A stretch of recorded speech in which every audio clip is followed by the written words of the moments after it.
देखिए भैया, खेसारी लाल यादव जी का एक और गाना आ रहा है, जो कि अभी तो एक गाना आया ही है सारेगामा हम भोजपुरी यूट्यूब चैनल से, जो कि पूरा इंडिया में नंबर 1 पे चल रहा है, पूरा वर्ल्ड में भी नंबर 1 पे चल रहा है। आपको बता दें खेसारी लाल यादव जी का सॉन्ग आरा में सारेगामा हम भोजपुरी यूट्यूब चैनल से आया है और बहुत ही ज़्यादा गर्दा उड़ा रहा है और 6 मिलियन से ज़्यादा मतलब व्यूज़ क्रॉस कर चुका है।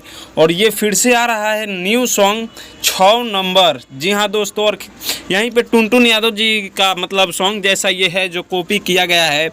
उनका एक होली सॉन्ग था 100 नंबर, वहीं पे खेसारी लाल यादव जी का ये एक लोकगीत आ रहा है 6 नंबर। तो मतलब ये मतलब आप लोगों को मतलब क्या लगता है, खेसारी लाल यादव जी क्या ये देख के मतलब बनाए हैं या मतलब ये अपना पर्सनल मतलब कुछ सोचकर अलग बनाए हैं? ये तो गाना आने के बाद ही पता चलेगा।